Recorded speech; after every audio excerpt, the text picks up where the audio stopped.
भाजपच्या सातारा जिल्हाध्यक्षपदी कराड दक्षिणचे आमदार डॉक्टर अतुलबाबा भोसले यांची निवड। भारतीय जनता पक्षाच्या संघटनात्मक निवडीचा कार्यक्रम अंतिम टप्प्यात आला असून साताराच्या जिल्हाध्यक्षपदी कराड दक्षिणचे आमदार डॉक्टर अतुलबाबा भोसले यांची मंगळवारी सायंकाळी 5 वाजता निवड करण्यात आली। पक्षाचे प्रदेशाध्यक्ष तथा महसूल मंत्री चंद्रशेखर बावनकुळे आणि कार्यकारी अध्यक्ष आमदार रवींद्र चव्हाण यांनी ही निवड केली आहे। गेल्या वर्षी झालेल्या विधानसभा निवडणुकीत काँग्रेसचे दिग्गज नेते व माजी मुख्यमंत्री पृथ्वीराज चव्हाण यांचा आमदार डॉक्टर अतुलबाबा भोसले यांनी दारुण पराभव केला होता। त्यांच्या या विजयाची दखल भाजप नक्की घेणार होता हे स्पष्ट झाले होते। मात्र त्याकडे नेमकी कोणती जबाबदारी सोपवली जाणार याबाबत कमालीची गोपनीयता पाळण्यात आली होती। जिल्हाध्यक्षपदाच्या निवडीबाबत पक्षश्रेष्ठी सातारा जिल्ह्यावर लक्ष ठेवून होते। मध्यंतरी कराड येथे पक्षाची पश्चिम महाराष्ट्राची महत्त्वपूर्ण बैठक पार पडली। त्याच्या नियोजनाची संपूर्ण जबाबदारी आमदार डॉक्टर अतुलबाबा भोसले यांनी सांभाळली होती। त्यावेळी त्यांची जिल्हाध्यक्षपदाची निवड होण्याची शक्यता वाढली होती। जिल्हा परिषदेचे माजी सभापती आणि सातारा लोकसभा मतदारसंघाचे पक्षाचे संयोजक सुनील काटकर, किसान आघाडीचे रामकृष्ण वेताळ, पंचायत राज आघाडीचे प्रदेश उपाध्यक्ष रणजित फाळके, दत्ताजी थोरात, जिल्हा सरचिटणीस जयकुमार शिंदे यांची नावे जिल्हाध्यक्षपदाच्या शर्यतीत होती। पक्षश्रेष्ठींनी मात्र आमदार डॉक्टर अतुलबाबा भोसले यांच्या नावाला प्रथम पसंती दिली। आगामी काळात होऊ घातलेल्या स्थानिक स्वराज्य संस्थांच्या निवडणुकांच्या पार्श्वभूमीवर जिल्हाध्यक्षपदाची निवड महत्त्वपूर्ण ठरणार आहे। नगरपालिका जिल्हा परिषद निवडणुका 4 महिन्यांवर असताना झालेल्या या निवडणुकीमुळे पक्षांतर्गत यंत्रणेला गती देणे भाजपला सोयीचे झाले आहे। त्यांचे सर्वत्र अभिनंदन होत आहे। रस्ते मार्गाने कोरेगाव तालुक्याचा होणार सर्वांगीण विकास, भाजप तालुकाध्यक्ष निलेश यादव। चिमणगाव ते भोसे रस्त्याच्या कामाचा शुभारंभ। रस्ते मार्गाने कोरेगाव विधानसभा मतदारसंघातील ग्रामीण भागाचा विकास केला जाणार आहे। शेतकरी हितासाठी हा निर्णय घेण्यात आला असून प्रत्येक गाव आणि वाडी वस्ती ही रस्ते मार्गाने जोडण्याचा आमदार महेश शिंदे यांचा संकल्प आहे। त्याच दृष्टिकोनातून आज महत्त्वपूर्ण अशा चिमणगाव ते भोसे रस्त्याचे भूमिपूजन केले जात आहे, अशी माहिती भाजपचे तालुकाध्यक्ष निलेश यादव यांनी दिली। आमदार महेश शिंदे यांच्या माध्यमातून सुमारे 96 लाख रुपये खर्चून नव्याने चिमणगाव ते भोसे असा रस्ता तयार केला जात आहे। या रस्त्याचे भूमिपूजन मंगळवारी सकाळी 11 वाजता मान्यवर पदाधिकारी व कार्यकर्त्यांच्या हस्ते झाले। त्याप्रसंगी संवाद साधताना यादव बोलत होते। जिल्हा परिषदेचे माजी सदस्य पोपटराव करपे, हनुमंतराव जगदाळे, सुनील वाघ, बाळकृष्ण कुंभार, रामचंद्र शिंदे, दत्तात्रय शिंदे, विकास वाघ, निखिल कुंभार, संतोष भागडे, अभिजित जाधव, विकास जाधव, दत्तात्रय भागडे, जयवंत राऊत यांच्यासह पदाधिकारी, कार्यकर्ते व ग्रामस्थ यावेळी उपस्थित होते। कोरेगाव तालुक्यामध्ये सध्या शेतकरी हे ऊस, आले आणि सोयाबीन ही नगदी पिके घेत आहेत। शेतकऱ्यांना बियाणापासून शेतमाल तयार झाल्यानंतर त्याची विक्री व्यवस्था करण्यासाठी वाहनांची आणि रस्त्यांची आवश्यकता भासते। शेतकरी जगला आणि टिकला तरच देश भविष्यात वाटचाल करू शकतो हे जाणून घेत आमदार महेश शिंदे यांनी रस्ते मार्गाने मतदारसंघाचा विकास करण्याचा ठाम निर्धार केला असून त्या दृष्टीने त्यांनी प्रयत्न केले आहेत। आज चिमणगाव ते भोसे रस्त्याचे काम मार्गी लागले असून नजीकच्या काळात अवघ्या 5 ते 7 मिनिटात दोन्ही गावातील शेतकरी व ग्रामस्थ प्रवास करू शकणार आहेत। ही आनंदाची बाब असल्याचेही यादव यांनी निदर्शनास आणून दिले। यावेळी मान्यवरांनी मनोगत व्यक्त केले।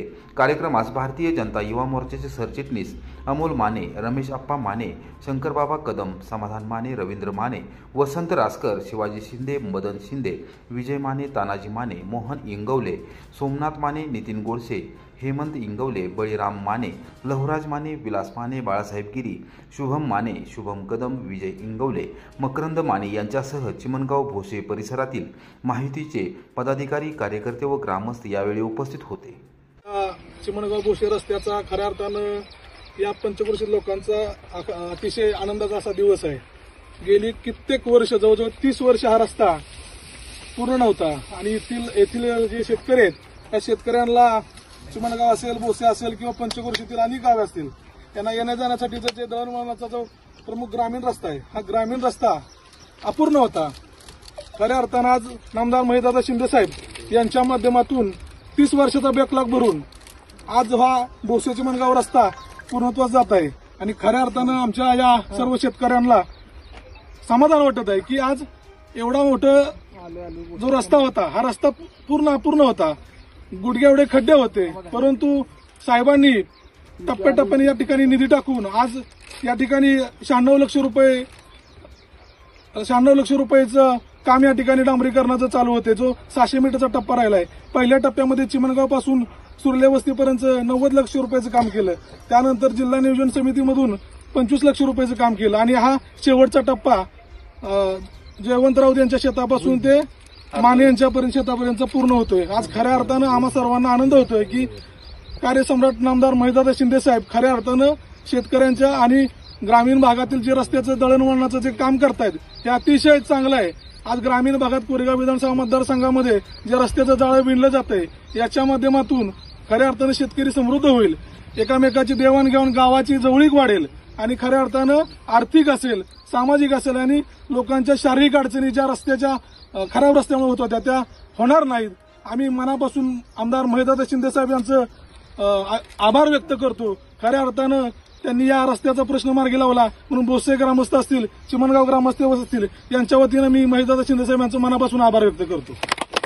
आमदार महेशदादा शिंदे साहेबांचा, आमदार महेशदादा शिंदे साहेबांचा.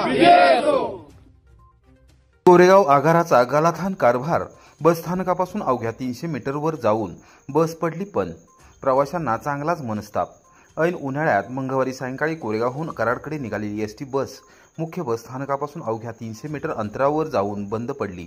बसच्या गिअरबॉक्समध्ये तांत्रिक बिघाड झाल्याने बस जागेवरून हलत नव्हती.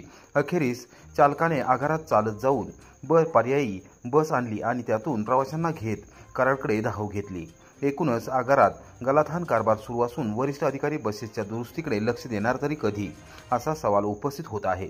महाराष्ट्र राज्य मार्ग परिवहन महामंडळाच्या कोरेगाव आगाराची कोरेगाव कराड मार्गावर मक्तेदारी आहे. खाजगी वाहतूक या मार्गावर नसल्याने एसटी बसेसला सकाळपासून रात्रीपर्यंत सतत गर्दी असते. बारामाही फायद्यात चालणाऱ्या या मार्गावर कायम जुन्या आणि नादुरुस्त बसेस देण्याचा सपाटा आगार प्रशासनाने लावला आहे. कोरेगावपासून कराडपर्यंत सुमारे 40 बस थांबे असून बसला प्रवासासाठी तब्बल 2.25 तास लागतात. बस मार्ग फायद्यात असला तरी जुन्या बसेस दिल्यामुळे या मार्गावरील बस सेवा विस्कळीत झाली आहे. मंगळवारी सायंकाळी कोरेगाव आगारातून कराडकडे जाणारी बस सुटली आणि अवघ्या 300 मीटर अंतरावर जाऊन बंद पडली. बसमधून धूर येऊ लागला असल्याचे चालकाने पाहिले. त्यांनी तपासणी केली असता गिअरबॉक्समध्ये तांत्रिक बिघाड झाला असल्याचे लक्षात आले. त्यानंतर रस्त्यावर आहे अशी बस उभी करून चालकाने चालत जात थेट आगार गाठले.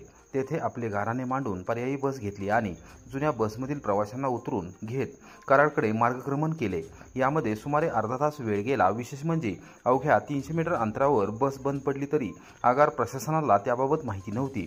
प्रवासी भर उन्हात बसमध्ये बसून होते. पर्यायी दिलेल्या बसमधून प्रवासी कराडकडे निघून गेल्यानंतर आगारातील कार्यशाळेच्या कर्मचाऱ्यांनी नादुरुस्त बस रिव्हर्स घेरमध्येच आगारामध्ये परत नेण्याचे कौशल्य दाखवले. एकूणच आगार व्यवस्थापनामध्ये जबाबदारीने काम होत नसल्याने ही परिस्थिती ओढवली असल्याचे प्रवाशांनी सांगितले. नवीन बस देण्यास वरिष्ठांचा कायम विरोध, प्रवासी हवालदिल. कोरेगाव आगाराला नवीन बस देण्याबाबत विभागीय स्तरावरील अधिकारी इच्छुक नाहीत. सातारा विभागासाठी देण्यात आलेल्या नवीन बसेस कोरेगाव वगळता अन्य आगाराला गेल्या 5 वर्षांपासून दिल्या जात आहेत. कोरोना काळात आलेल्या 2 नवीन स्लीपर बसेस आणि 2 बसेस वगळता गेल्या 5 वर्षात एकही नवीन बस आगाराला देण्यात आली नाही. अन्य आगारांना नव्या बसेस देऊन तिकडे असलेल्या जुन्या बसेस कोरेगावकडे वर्ग करण्याचा सपाटा लावण्यात आला आहे. एकूणच वरिष्ठ अधिकारी कोरेगाव आगाराकडे दुर्लक्ष करत असल्याने प्रवाशांना मोठ्या समस्यांना सामोरे जावे लागत असल्याचा आरोप केला जात आहे. बोरगाव पोलीस ठाण्याची धडक कामगिरी. बेकरी व्यावसायिकाच्या 25 लाखांच्या खंडणी प्रकरणात चौघांना अवघ्या 2 तासात केले जेरबंद. एका बेकरी व्यावसायिकास 25 लाखांची खंडणी मागितल्याप्रकरणी दाखल असलेल्या गुन्ह्यात बोरगाव पोलिसांनी धडक कारवाई करत अवघ्या 2 तासात 4 जणांना ताब्यात घेऊन अटक केली. बोरगाव पोलिसांच्या या कामगिरीची वरिष्ठ अधिकाऱ्यांनी दखल घेतली असून अभिनंदन केले आहे. बेकरी व्यावसायिकाला खंडणी मागितल्यामुळे 4 जणांच्या विरोधात बोरगाव पोलीस ठाण्यात गुन्हा दाखल करण्यात आला होता. सहाय्यक पोलीस निरीक्षक DS वाळवेकर यांनी याबाबतची माहिती पोलीस अधीक्षक समीर शेख, अप्पर अधीक्षक वैशाली कडूकर, उपाधीक्षक राजीव नवले यांना दिली होती. त्यांनी दिलेल्या सूचनेनुसार तातडीने सूत्रे हलवत गुन्हे प्रकटीकरण शाखेच्या टीमला कारवाईचे आदेश दिले होते। नागठाणे गावच्या हद्दीत स्वागत कमानीजवळ खंडणी मागणारे 4 जण उभे असल्याची माहिती मिळताच पोलिसांनी त्यांना ताब्यात घेऊन अटक केली। परशुराम उर्फ भैया रवींद्र मोहिते, रोहित संतोष मोहिते, अमित उर्फ काळ्या अशोक मोहिते व अक्षय सर्जराव मोहिते यांना अटक केली आहे। या प्रकरणाशी संबंध असलेला सराईत गुन्हेगार साहिल शिकलगार हा विविध गुन्ह्यांमध्ये सध्या न्यायालयीन कोठडीत आहे। सहाय्यक पोलीस निरीक्षक DS वाळवेकर यांनी क्षणाचाही विलंब न लावता तातडीने ही कारवाई केल्याबद्दल बोरगाव आणि नागठाणे येथील व्यावसायिकांनी धन्यवाद दिले आहेत। अधिक तपास पोलीस उपनिरीक्षक स्मिता पाटील करत आहेत।